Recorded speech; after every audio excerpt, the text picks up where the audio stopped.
Hello, everyone, and welcome to the podcast. I'm Arya Shah, a financial data analyst at ALM First. This is my first podcast as a professional, and I'm thrilled to kick off this new series with a very special guest today. Joining with me today as my co host is Jason Haley. He's a Chief Investment Officer at ALM First. So, welcome, Jason. Thank you, Arya. Great to be here. Yeah. And now our esteemed guest, Ira Jersey. Ira is the Chief US Interest Rate Strategist at Bloomberg and heads the global interest rate strategy for Bloomberg Intelligence, which is the research arm of Bloomberg. So beyond his impressive professional achievements, Ira is also a fan of soccer and has a keen interest in colonial US history. It's wonderful to have you back, Ira. For our listeners, Ira joined me around this time last year when I was still a student, and we had a fantastic discussion. I'm excited to continue that conversation today as a professional and look forward to knowing his perspectives, especially during such pivotal times in the financial markets. So, without further ado, let's dive in. Here comes my first question for you, Ira.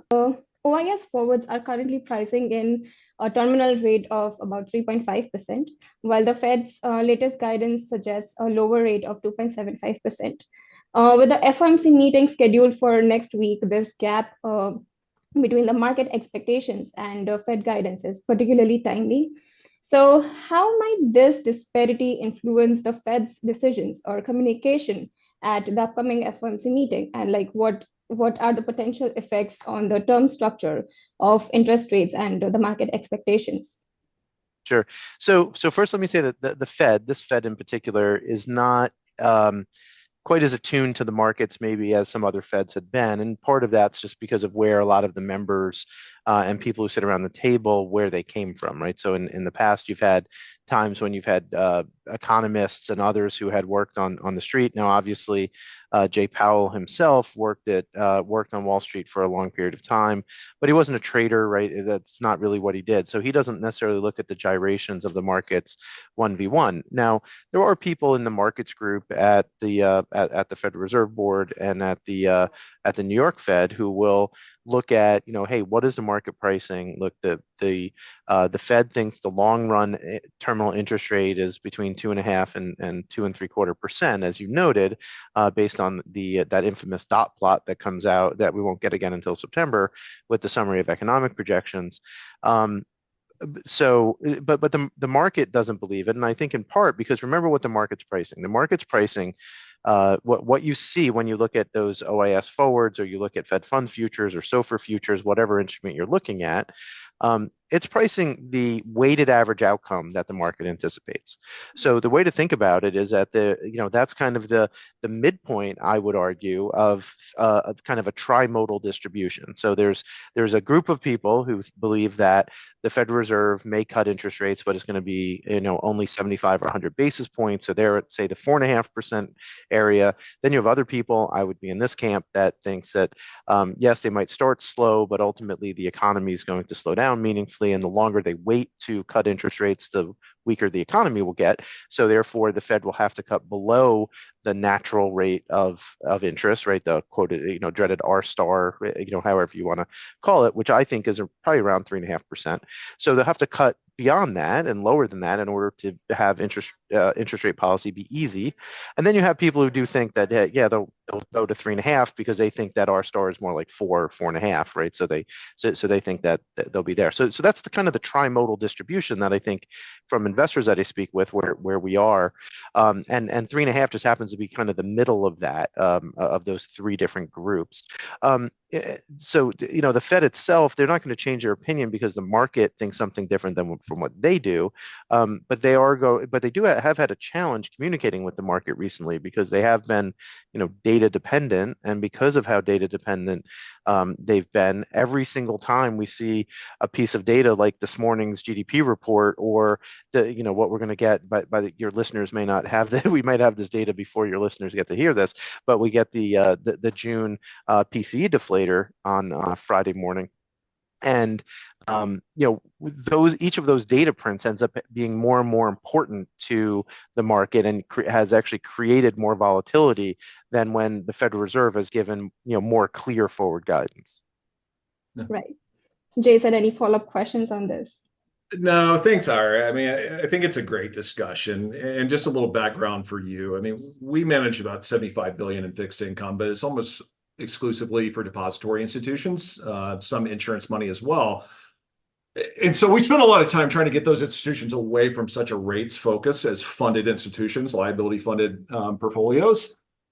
And there's just so many complex factors feeding into forward rate expectations that you just touched on several of. But you think about the pre-COVID paradigm to where we are now, and you had more disinflationary pressures globally, and deficits weren't quite as great as they are fiscally speaking. And then all of a sudden, a shift to more nationalistic or populist political policies that have potential inflationary implications in the future. So you just think of this, to your point, figuring out what the neutral rate of interest in the current environment is always extremely challenging. But is there anything you're thinking more about in the next 12 months, 2 years, 5 years? As it relates to the term structure of rates for some of these external factors that maybe we didn't deal with as much in the past decade. Sure. Yeah. I mean, I agree that the paradigm has certainly shifted. We've now broken. I mean, it's unequivocal that we've broken a 45-year downtrend in interest rates, right?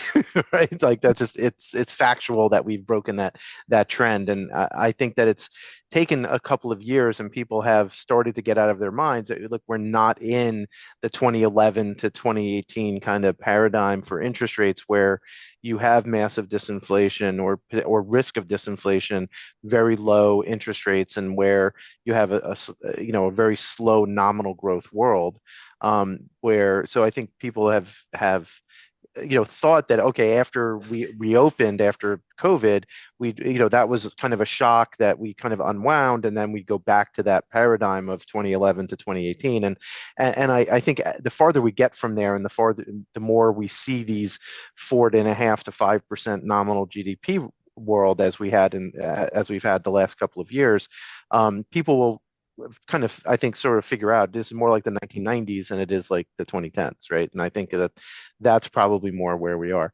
So thinking, 5 years for a market strategist who used to sit on a trading desk like me is, I don't know where I'm going to be in 5 years, but it's so it's hard to guess where interest rates are going to be. But I do think the next couple of years we can get a pretty good idea about where we're going to be. And politics probably actually feeds very little into this, except, as you mentioned, the populist movement means that you probably have less globalization, and that probably does mean, if not lower costs of a lot of things, and certainly more stable. So you're not going to see the disinflationary pressures that we've had in the past. And then if you have things like a lot of onshoring, and that's not being done primarily through automation, which can be, relatively low cost if you're producing goods in particular, then you have an environment where our star, right, that natural rate that we talked about, is going to be higher 2 years, 3 years than it was over the past 14 years. And like you mentioned, and this is a great point, that ex ante, it's impossible really to tell what our star is. But I think just about everyone agrees it's higher, just that we all have different opinions as to how much higher it is. And if you think about something like a reversal of the 1990s, like there's been some people, I think, who are of the opinion that we're more like the 1970s, and that this is just like the first wave of inflation that we've seen, that we're going to get more, that if we do get more populist tendencies, regardless of the political parties, like Republicans and Democrats on the far left and the far right in the United States, they're both populist, right? Like Bernie Sanders is just as populist as Donald Trump is, right? There's no I don't see a big difference really between the way that they operate. It's just that they have different rhetoric from an economic standpoint, I should say. So in that environment, you're talking about, you are talking about more protectionism. You are talking about the potential for some retrenchment of U.S. foreign policy, which might create more geopolitical risk globally, right? And you don't have the United States as the global a global police presence, if you will, like we were for about 25 years. So all of those things can certainly create more volatility. It means higher R star. So in general, I think it means that we can have more volatility in interest rates certainly than we had in the intermediate period. Like if you think about the inter-crisis period, which I'm defining as between the financial crisis of 2009 to 2010 and the or 2007 to 2010, I should say, and COVID. During that decade, you had the 10-year yield was in about a 150 basis point trading range. And, I was even thinking for about a year there that, I should switch careers because it was so boring. How many ways could you say sell vol, just, buy the 5-year? Like, it was so incremental.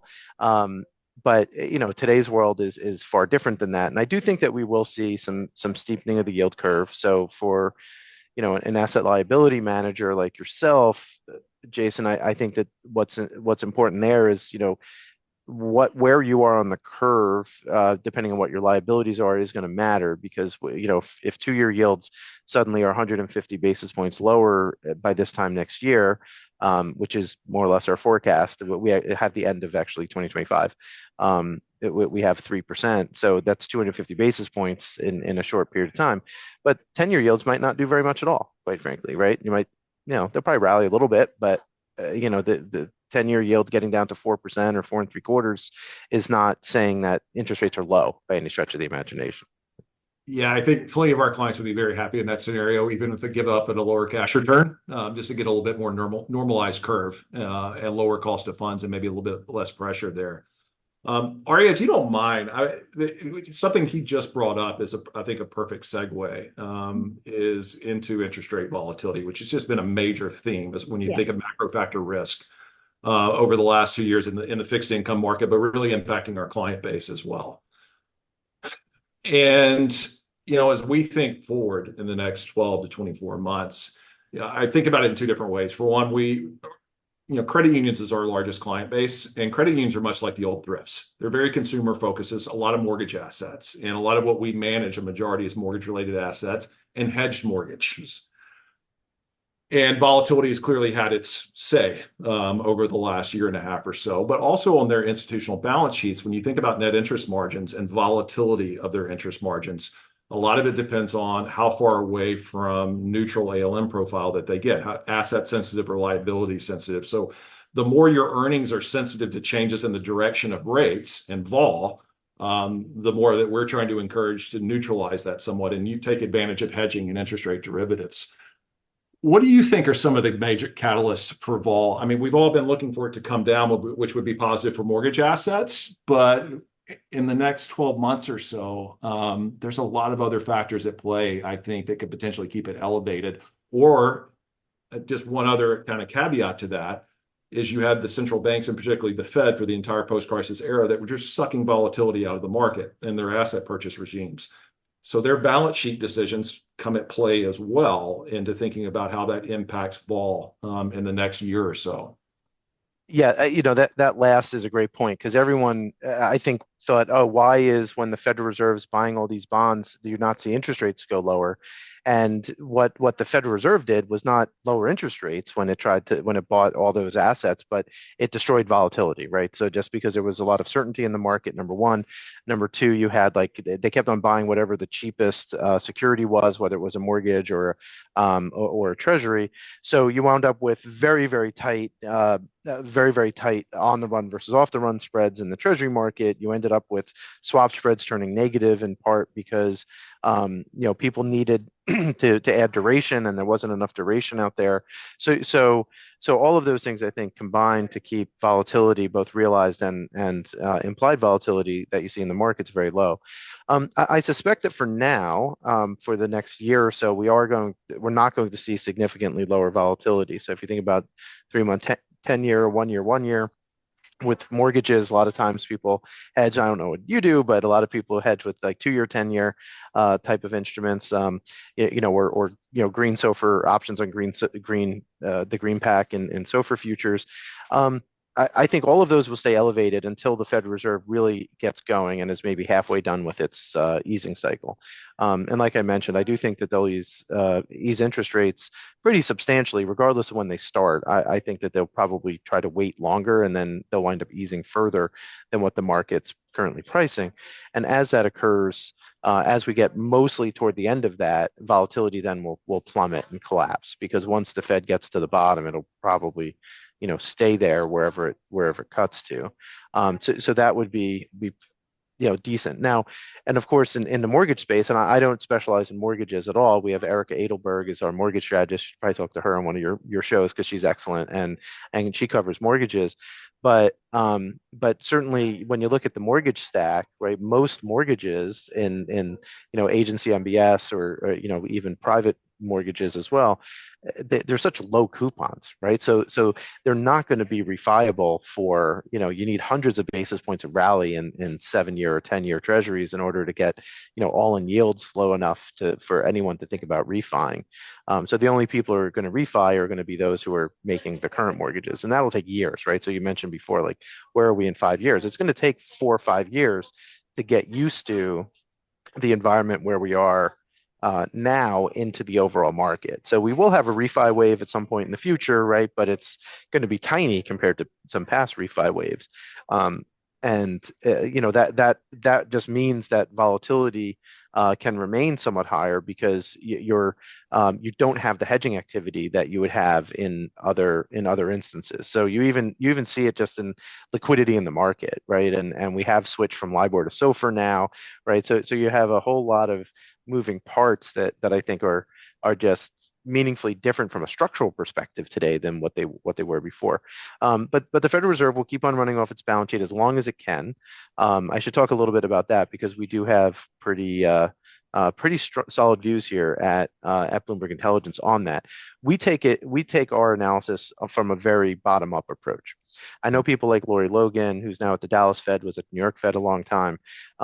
They tend to say things like, "Oh, reserves should be 8% of GDP." Well, why? That doesn't mean anything. Why should bank reserves be 8% of GDP? There's no economic rationale that I can figure out for why that should be the case. I'm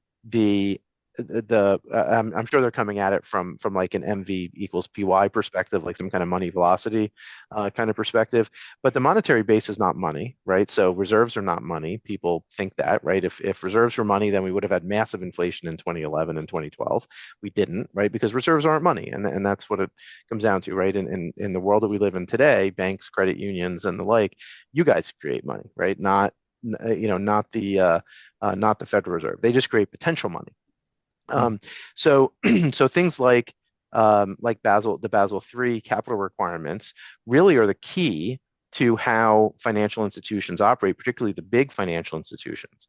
So all of these reserves are not being used for the purposes of lending money and creating potential money. Matter of fact, right now there's no more required reserves. That doesn't exist. So any textbook that was written prior to 2016, throw away, because those textbooks on banking are wrong, right? That's not how banks operate anymore now that Basel III has been implemented. So what we do is we look at all of the big banks, how much they hold in terms of reserves and cash assets, and that's what they use for their high quality liquid assets. And they have to hold a certain amount of high quality liquid assets versus their total liabilities. And so this liquidity coverage ratio that it's known as is often the binding constraint, or can quickly become the binding constraint for how these financial institutions operate. So when you take all of that into account, we estimate that the lowest level of reserves that there can be, just because of all of these capital rules and the way that the large financial institutions operate, is $2.7 trillion. Most of them will want to keep some level above that, so call it 200 billion. So we estimate around $2.9 trillion is what the level of reserves is. So sometime around the middle of next year, we'll probably reach that level of reserves, just with the runoff that's currently occurring, and that's when the Fed will stop running off. Now the question then becomes, and I'm sorry, I'm going on a very long time here, but the, but the question then comes from a volatility perspective and from what happens to mortgages perspective is what does the Fed do with its mortgage portfolio? We think that the Fed will continue to run off its mortgage portfolio even after they decide that they're going to keep their balance sheet stable, and they'll take any proceeds from principal payments from the mortgage portfolio and purchase treasuries with that to try to ultimately get back to a treasury only portfolio, which is a stated objective of the Federal Reserve. They've actually said that in their various communiques. So once we get to that level, volatility might not fall that significantly at that point.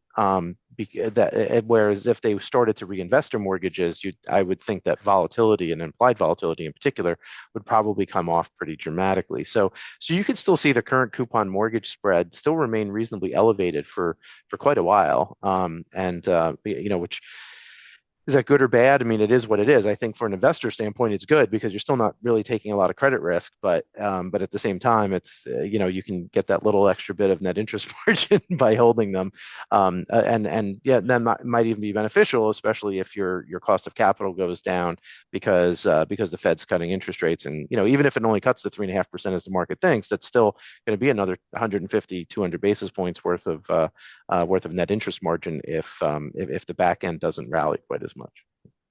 Right. Fantastic points, Ira. And yeah, let's explore how fiscal policies and government borrowing are affecting the financial landscape. As in, the current fiscal deficit is substantial, with the projections indicating a deficit of approximately $1.5 trillion this year. And Treasury issuance is expected to increase significantly over the next 18 months. So how do you see these factors influencing term premiums and investor behavior? Oh, you mentioned the bane of my existence. So term premium, and I coined this. Don't let the Fed governor who used it after I did say that it was his brainchild, because this was mine. Um, but term premium is like it's like dark matter. We know it must exist, but it's nearly impossible to actually quantify and measure, right? Like it just all of the models I think do a very poor job. Like you couldn't trade. Like if you tried to trade on most of the academic models out there, including either of the two main Fed models on term premium, you would lose money almost every time because it's not tradable and it's not something you can observe. The way that I think about term premium is negative right now. Why?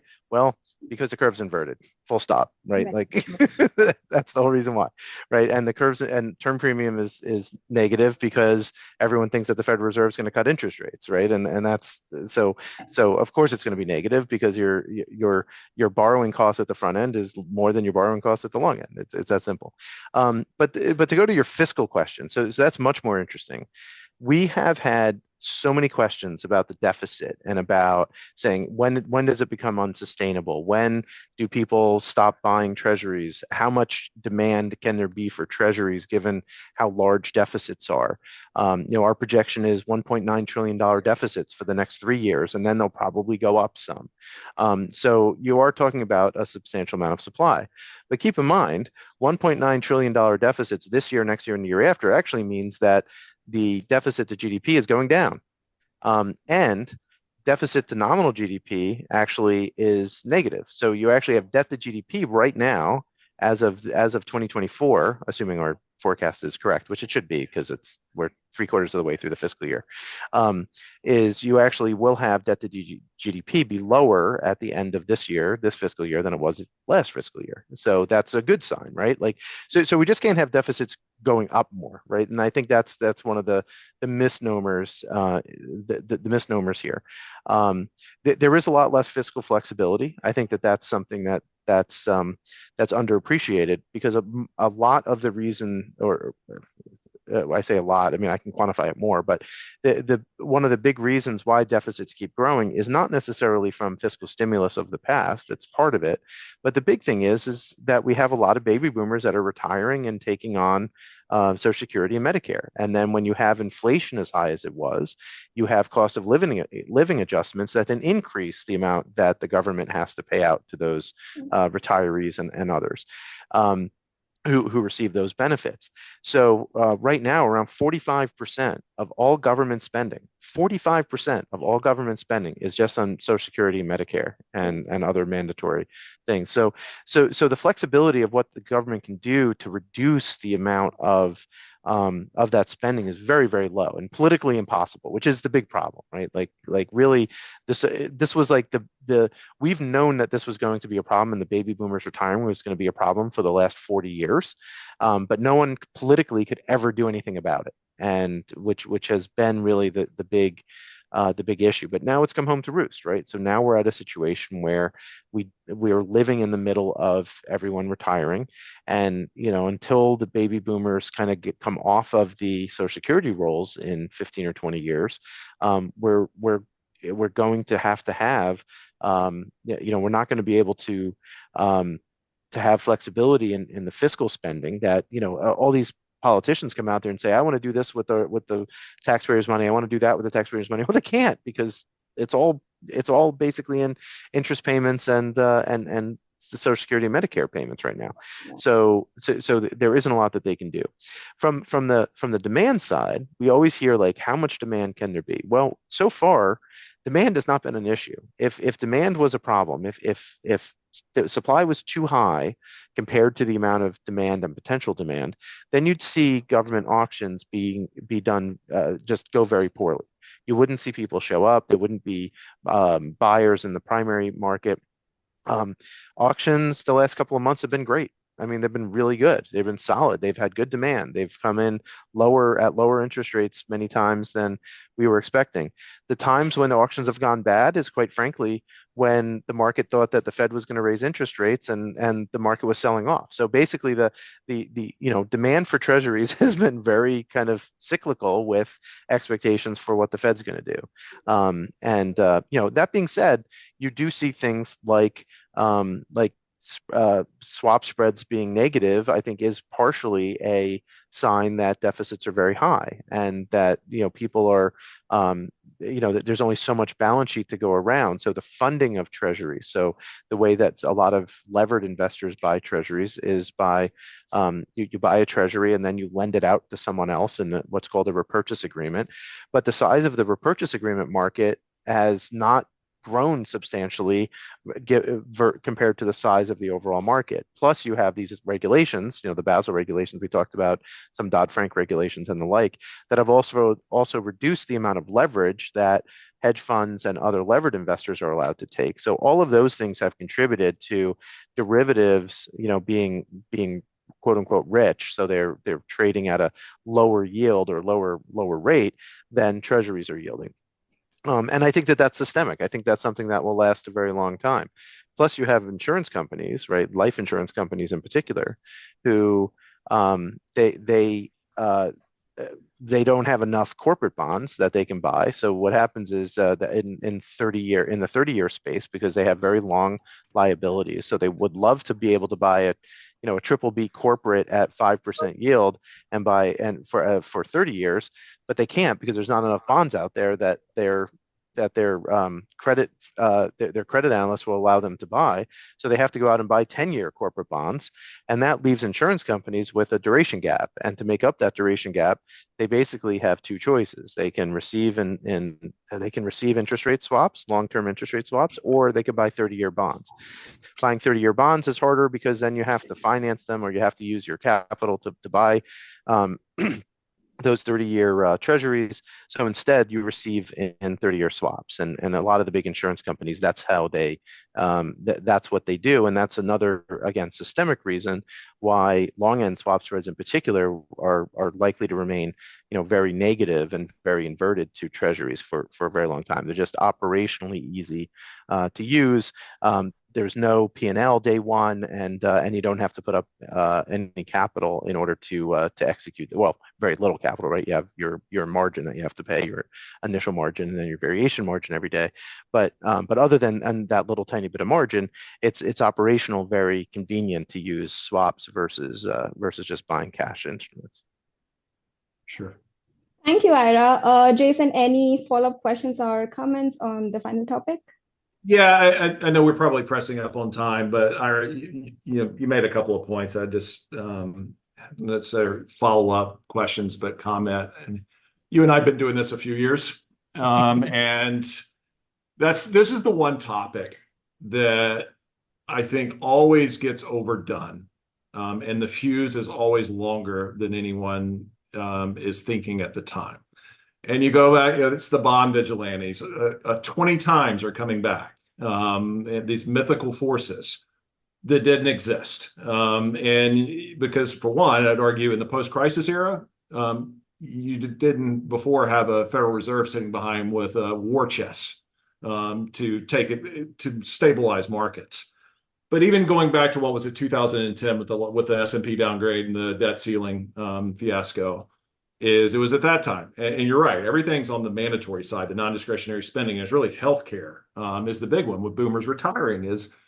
That's about as bipartisan of a topic as you can possibly have in Washington right now that nobody's going to touch until theoretically you're at the precipice.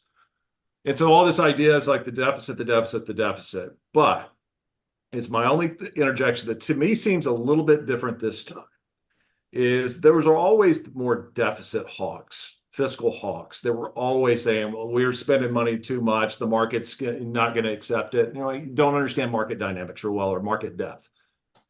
I'm hearing those conversations or those comments more broadly than I ever have in my 21 or 22 years in this business from broad areas of the market.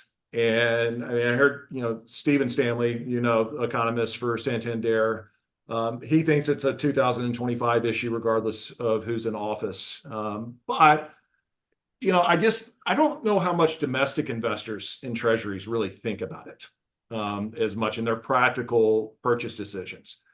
It's maybe to me more of an overseas thing of how much in term premium. What I agree on the gray area of the calculation.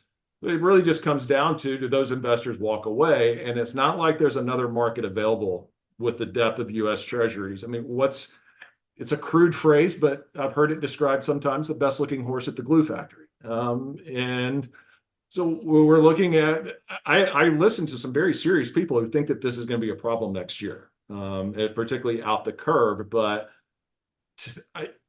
people have typically been really early on that. So I mean, you covered it pretty well, but any additional thoughts you have on that idea? Yeah, so Different right now.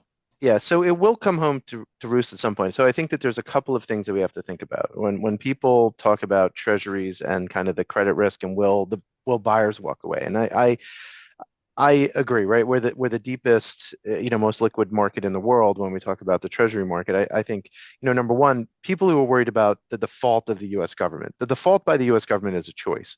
All of our debt is denominated in U.S. dollars. So at worst, we deflate our way out of it by basically printing money, and the government changes. Like there could be some very draconian things that I don't think would happen, and I hope don't happen. But you can make the case and the argument that, like, kind of at the worst case is that Congress forces the Federal Reserve to print more money in order to pay the debt, and then you wind up in an inflationary spiral, right? That's completely possible, right? That's not completely out of the question, but that's kind of the absolute worst case scenario. The real, I think, circuit breaker and kind of the thing that happens because of exactly what you said is that it's not yields on treasuries that end up getting affected by the level of debt as much, but more the dollar. So the dollar could weaken substantially against certain currency is that where they have a better fiscal situation and they have better growth rates than the US does. Number one, like if we have stagflation and they have, good real growth plus a little bit of inflation, they would probably be the beneficiaries of investment flows and the like. So you'd wind up seeing the dollar slip pretty substantially. And we've actually written a couple of notes about that in the not too distant past about how that has tended to be the case in countries where you have all of your debt in the home currency. The other thing about the demand side of things, and that's really where this comes from, right? We know that we're going to have $1.5 to $2 trillion deficits for years, right? And again, that's nominal, right? So So as a percentage of growth, it's actually growth is of the debt is actually slowing. It doesn't sound like it because you always say these huge numbers. But on the demand side, keep in mind, like if we have $20 trillion of debt outstanding and we have 5% interest rates on average on that debt, that's $1 trillion that's getting thrown off every year by by those securities. And that $1 trillion has to go somewhere. And most of the time when people invest in treasuries or invest in a mutual fund, or you're an insurance company or a bank, right, you're going to reinvest that money somewhere. So that money winds up flowing its way back, whether it's someone buying corporate bonds or buying treasuries or buying something else. So there's almost natural demand of close to $1 trillion a year that's being created just by the debt itself, which is ironic, right? But basically you're refinancing your own debt just with the reinvestments of your coupon. So the irony of ironies, but it's true, right? It's just there. Money has to go somewhere. So that's something to consider as well. So $1 trillion of that $1.9 trillion deficit is it's already spoken for in a way. So then the question is, where does that incremental demand come from? Well, it comes from savings, right? And there are people, like the savings rate in the U.S. is not zero, right? There is substantial savings in the U.S. So some of it goes into that. And at the end of the day, if you buy, I always make this point, if you go out and you buy a corporate bond instead of a treasury, the person who was short the interest rate exposure on the corporate desk, who owned that you bought that corporate from, they have to go out and buy a treasury, right, to cover themselves. So at the end of the day, a treasury gets purchased every time someone saves some money and they buy a fixed income or fixed income like instrument. It's just a matter of where on the curve it is and stuff like that. So relative value can change, and the curve can steepen or flatten, but the deficit, I think, will be funded regardless. That being said, the way that I think about this is that if you take a very simple model of where 10-year treasuries should be, and you believe that should be right around the level of nominal GDP over time, right? Not today. Like today's 10-year treasury yield should not be today's GDP. It should be what the market expects the next 10 years of GDP to be. So let's make that assumption. But if you take that, we've done a little modeling that tends to hold. Then really the question is that once you reach an inflection point and you have too much debt outstanding compared to demand, it's not that you won't get rallies when the Fed cuts rates or when the economy slows. You probably will get rallies. They just won't be as deep and as noticeable as rallies when debt was lower, right? So you still have the cyclicality, you still have the cycle. It's just that those cycles are, have kind of a somewhat upward bias in terms of yields, and that will take decades to work out. That being said, we probably do need some type of fiscal restraint at some point. And over the last, since the Bush 1 administration, the only real way that we've been able to get deficits down in any substantial way is to limit the growth of spending, not cut spending, right? Just limit how much spending was going to grow. And sequestration that came out of the 2011 debt ceiling deal with, right after the S&P downgrade and all of that, that was the most effective means of getting inflation lower. The deficits lower. But it also did have the effect of reducing inflation. It had a lot of knock-on effects, right? And one of the reasons why we had such slow growth was probably the fact that government spending was growing at such a slow pace in that intermediate period after the 2011 sequestration went into effect in November of that year. So, and could we use something like that? I think we might, right? Like, can you imagine like a great way to get inflation under control, given that, at least in my view, a large part of inflation, not all of it, certainly, but a large reason why we had the inflation that we've had over the last couple of years is the fiscal largesse of the government. That if we just limited spending and just said, hey, we're not going to, spending's not going to grow more than 2.5% a year for the next decade. Well, that would change the dynamics quite a lot. And if you have real GDP growing at 2% and nominal GDP growing at and then inflation at 2%, right? So that's kind of a perfect world. Now you're talking about 4% nominal GDP growth. Well, guess what? Now you have debt to GDP continuing to fall over that entire period if you just limit that spending growth. And that's anyway, that's my view. That's a personal view, not necessarily the view of Bloomberg or any of its affiliates or anything, all those disclaimers that I'm supposed to say. But I think that there is a way out of this. The question is, will there be the political will to actually be somewhat fiscally responsible? And it doesn't seem, to your point, Jason, it doesn't seem like either party wants to be fiscally fiscally responsible right now. No, you're right. And that's sometimes feeling like the market has to be the one to step up and force hands. But, we'll see. A lot of factors at play. Awesome. And that wraps up our main discussion points for today. And to summarize, we have covered a lot of ground today, from the potential misalignment between market expectations and Fed guidance, the yield curve inversions, reliability on a recession predictor, the drivers of interest rate volatility, to the implications of the fiscal deficit can on term premiums and investor behavior. Each of these topics highlights the intricate dynamics at play in our current economic environment. So yeah, before we conclude, Ira, do you have any final thoughts or key takeaways you'd like to leave our listeners with?